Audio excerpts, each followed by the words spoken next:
पाकिस्तान की दूतावास में मधुर मनोभावों के साथ वार्तालाप करते हुए जो भारत के विरोधी शक्तियां हैं उनके लिए कांग्रेस की मोहब्बत की दुकान है।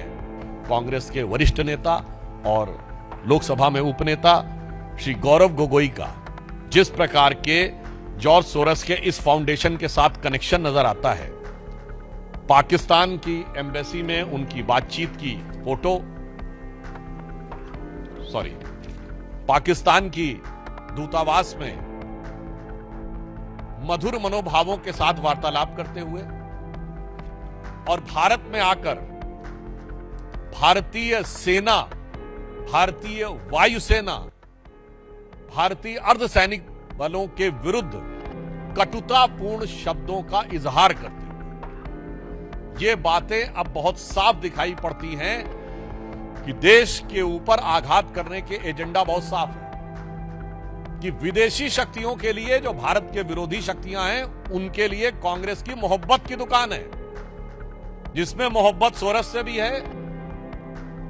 मोहब्बत चाइना से भी है और भारत के अंदर एक दूसरे से लड़ाने का विधान है।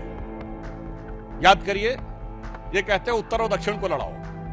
इनके कर्नाटक के वित्त मंत्री ने कहा था कि साउथ में रेवेन्यू कलेक्शन ज्यादा है तो उत्तर से अलग होना चाहिए। इनके तेलंगाना और तमिलनाडु के मंत्रियों ने उत्तर प्रदेश और बिहार के बारे में जो बोला वो क्या है, एक राज्य को दूसरे राज्य से लड़ाओ,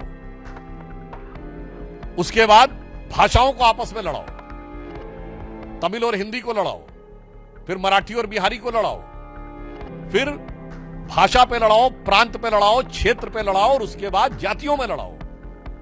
अगड़े पिछड़े में लड़ाओ, सामान्य और दलित में लड़ाओ। यानी बहुत साफ है कि बाहर की शक्तियों के लिए मोहब्बत की दुकान और भारत में हर आधार पर वर्ग, प्रांत, जाति, भाषा पर नफरत की दुकान, नफरत के समान। और इससे मैं अंत में यह स्पष्ट कहना चाहता हूं कि इससे श्री राहुल गांधी ने जो बयान दिया था he has to fight with Indian state, वो अनायास मुंह से निकला हुआ लापरवाही में कहा गया बयान नहीं था, एक सुविचारित, सुव्यवस्थित योजना के अंग का प्रकटीकरण था। It was not just a careless slip of tongue, but it seems to be an expression of a well thought of structured design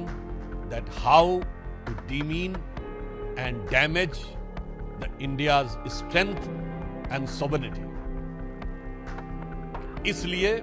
अब हम बहुत स्पष्ट रूप से यह देश की जनता से कहना चाहते हैं कि यह सब कुछ जो दिखाई पड़ रहा है, चीन की तारीफ से लेकर, सोरेस फाउंडेशन से समर्थन से लेकर, भारत के अंदर सबको एक दूसरे से लड़ाने से लेकर और इंडियन स्टेट से लड़ाई करने की बात, मुझे लगता है अब किसी भी प्रकार का कोई बचाव का स्कोप कांग्रेस पार्टी के पास नहीं रह जाता है। और इस विषय पे कांग्रेस पार्टी से यद्यपि मैं अभी भी उनसे कहना चाहूंगा कि वो आकर अपनी स्पष्ट रूप से सफाई दें, परंतु मुझे लगता है कि उनकी सफाई देने का उनके पास कोई आधार नहीं बचा है। और बहुत दुख की बात यह है कि इस प्रकार की शक्तियों से हाथ मिलाते हुए या उनके सुर में सुर मिलाते हुए बात करते हुए भारत के अंदर के दलों का समर्थन